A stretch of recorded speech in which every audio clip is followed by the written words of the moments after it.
Ano siya, slug? Eh, ba yung slug eh? Sisnay natin.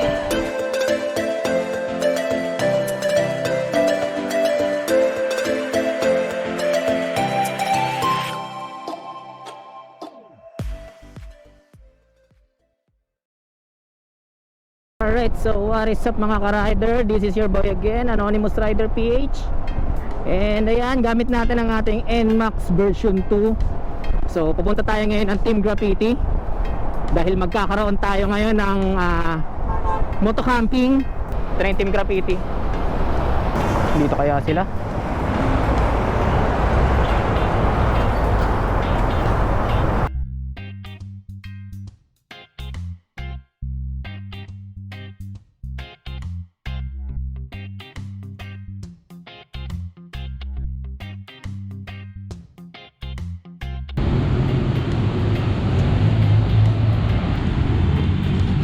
Yan na yung kabetsi natin.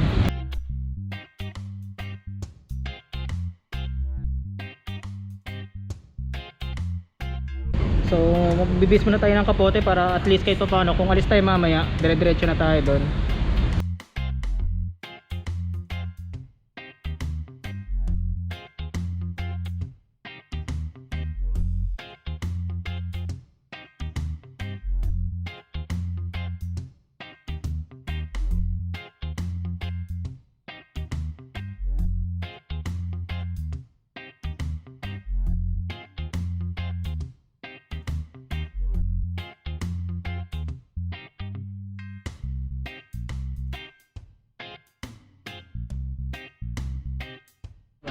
Okay lang. Uwi ka na ba tayo? Ay. Ayun, so lalarga na tayo. And biglang umulan, timing. Ayun, ayusin natin yung gamit natin. Dito tayo sa Malolos, Bulacan pa rin. So tumambay muna kami rito ng mga 30 minutes. Yan, konting-konting siesta, stopover. According kay AG, no, baka within 4 hours nandun na kami sa may Pangasinan. Bilis din ang biyahe namin actually. Wala naman masyadong traffic. So tingnan natin dun sa may Pampanga, baka abutan tayo ng baha. Let's go. Yun lang, flat.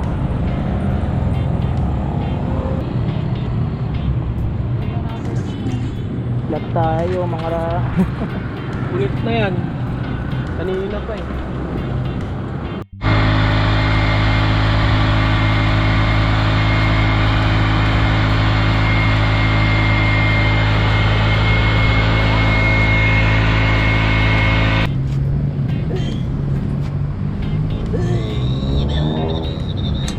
Yun.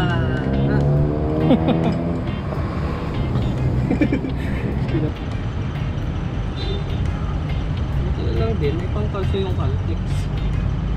Sabi, orderin na natin pag uwi yung jack na sinasabi ko. So ayun, naayos na yung gulong, napalitan na yung spare. Kaya nakahiram naman sila ng ng tools dun sa may mga toda, mga tricycle dun. Yan. Bagang bago.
Nalaglag na naman yung natin, guys.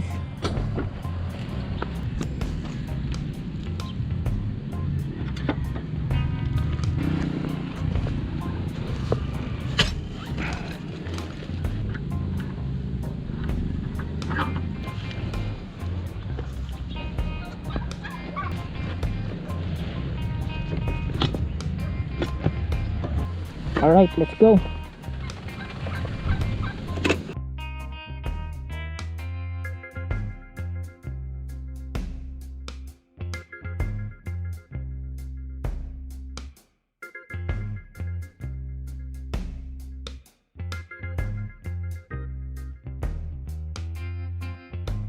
So ayun, update. Nandito na ako sa Agno.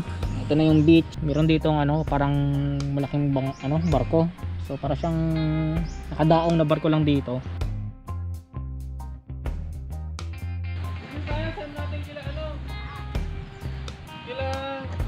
Yerson. Akala ko nga nandito na sila ngayon eh. Kanina yun dumating ako.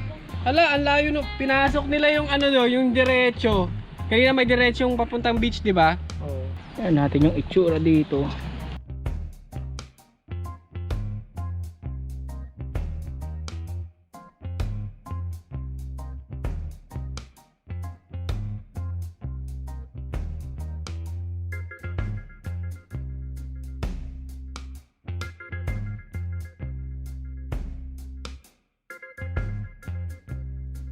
Yun solo namin yung lugar.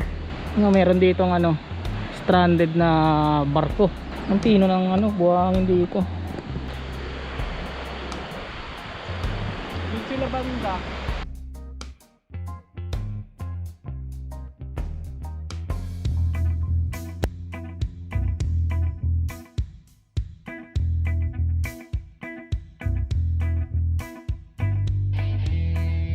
Ito pala yung spot. Dito ni malilim tsaka mas dito eh. Ligo yung doggy.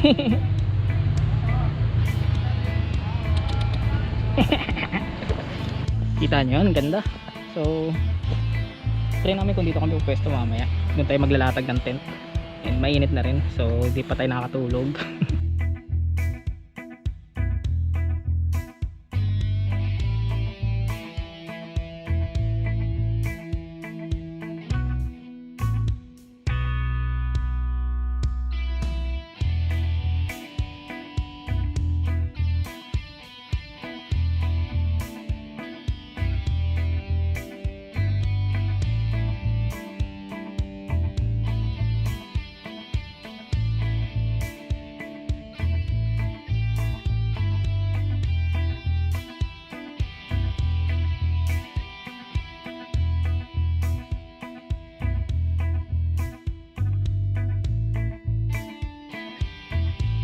Okay, so dito yung spot natin para magtayo ng tent.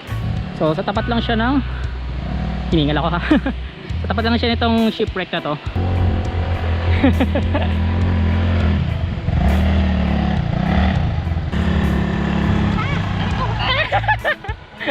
Talas yan. Yan. Parang gusto ko rin pumesto dyan ha.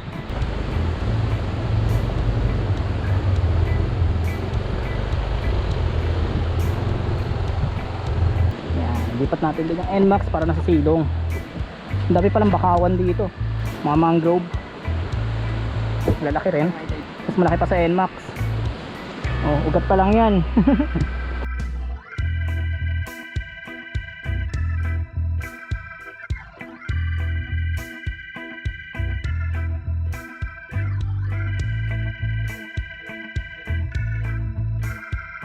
Yan, nagtay-coke. Masyado kabetchin habang nagre-record ng spaghetti.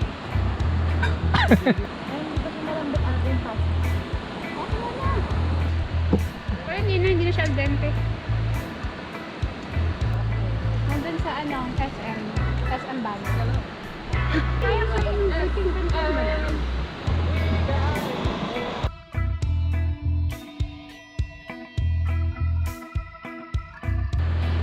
tayo ditong pampabata. Yun may laman-laman po. Grabe. Gano'ng kalutong. Ngig nyo yan. Ganun siya kalutong. Tapos tirik yung araw. Mamaya butaw tayo nyan. Yan, maglalakad tayo dito sa sunken ship. Ay, sunken ba? Basta meron dumaong dito na na hindi na nila naalis na cargo ship. So samantalahin na natin habang low tide. Lapit tayo dun sa barko. Tahan natin nandun si Gino. Low tide. Makakalapit kaya tayo dun. Tingnan natin kung malalim siya. Let's go. Oh, laki. Sunny Lake. Oh, lapit tayo sa barko. Wala. Let's go. Pero babaw lang dito, oh. Ano, oh.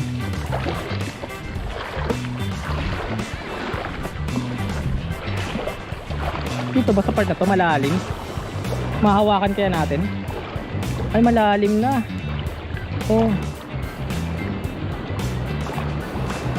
Ano sila Gino? Ang lalim na pala rito? Oo. Sayang, hawakan ko sana yung bakal. Baka bigla ko lumubog yung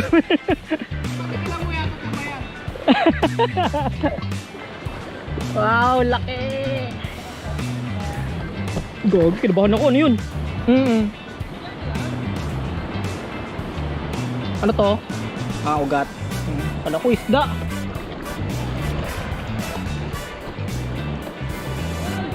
Grabe, laki.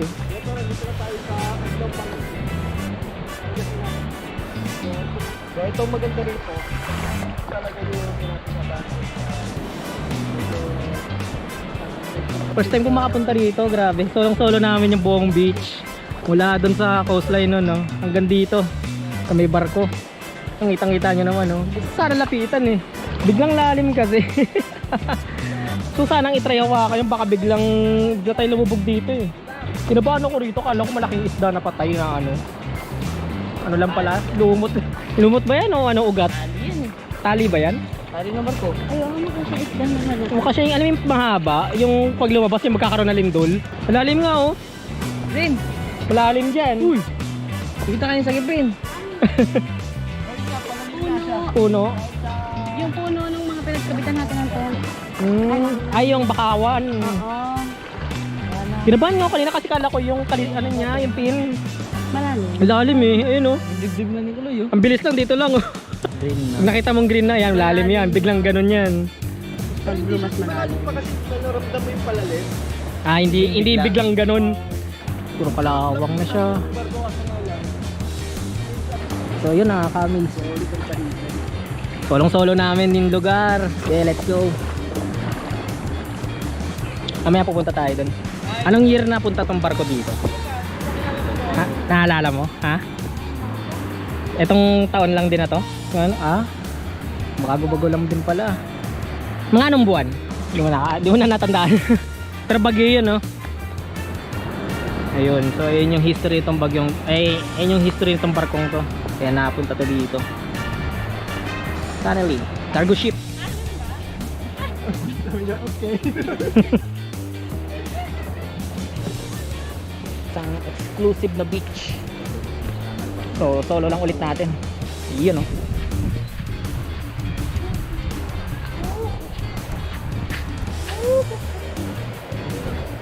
Wow. Grabe, solid. Solid dito. Sa personal. Dito ba yung ilaw-ilaw mo, no? Uy! Nakalubog. Diba dito yun? Ay, mga rock formation dito. Ganda. Ganda ng sand. Ang lambot niya, lumulubog. Ano yung mga rock formation? Ito malulupit. Kuweba dito.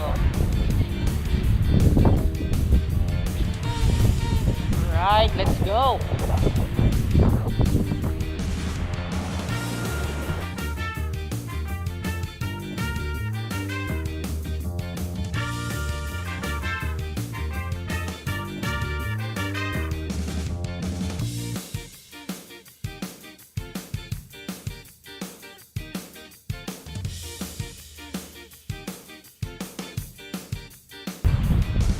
Angas na, no? Parang nakapatong yung bato dun sa bato. Tapos meron siya parang upuan dun sa gitna niya. Tara nga, puntahan nga natin. Puntahan natin yung butas dito.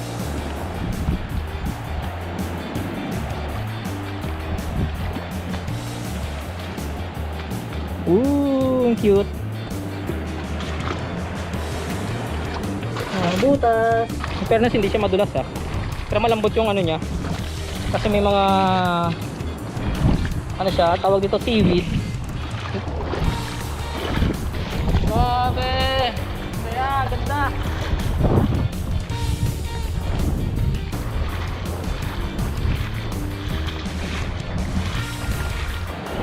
Grabe.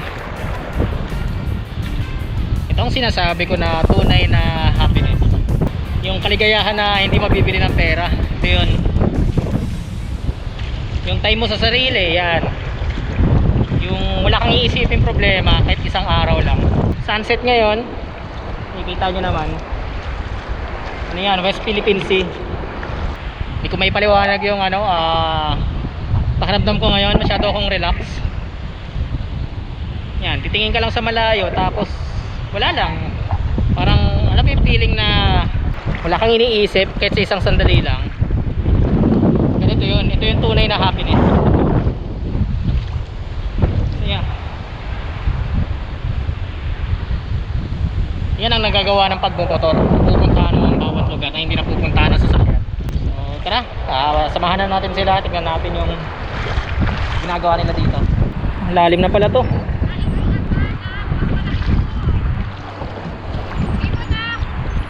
Madulas siya, madulas.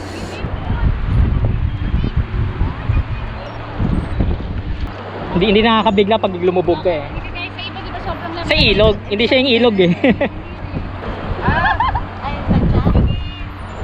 Ayun lang siya. Ano yung nakita ni Kabetchen dito? Ay wow, kulay ano siya?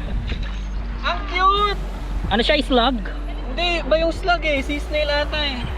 Oo, sea slug. Pareho lang. Sige, ama na.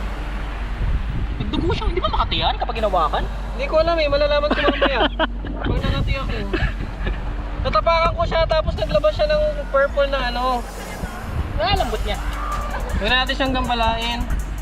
Salamat sa pagpapakita ng iyong Parang ganda. pamilyar yung bandang ibabaw. Alin? Ay! Ano yung tae? Ang cute! Nagka-camouflage siya sa ano no? Sa mga seaweed. Seaweed Oo. ba tawag dito?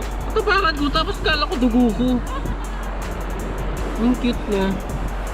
Thank you for your beauty. Isa pa nga, ang cute mo eh.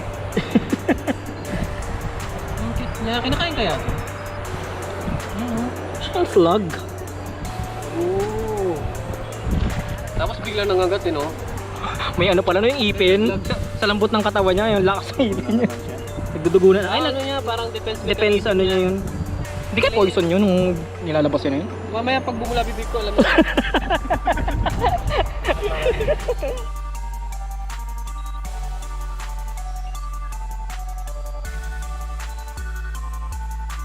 Ayan, so lumubog na yung araw. Pero nakaka-miss tignan tong ano. Yung mga bato-bato rito. Para siyang nagkukulay.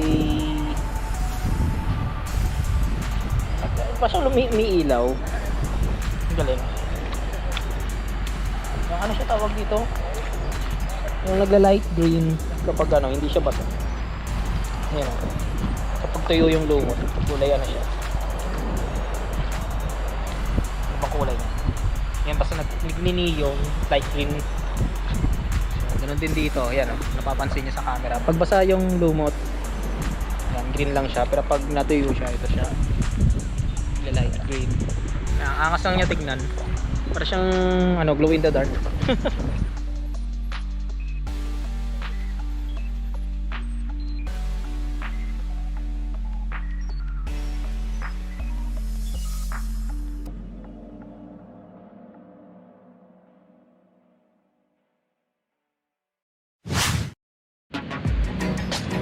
Ayun, so good morning.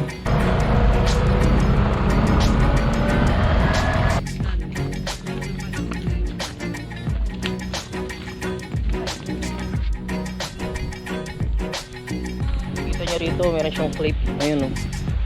Wow. Patay na sa ibang planeta. So, may kalitong Deadpool.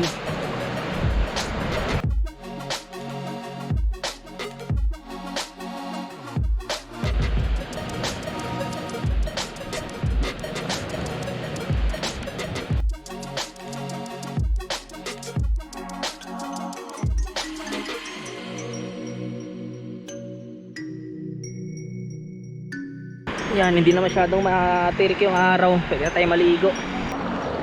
Ay, nakanalo no.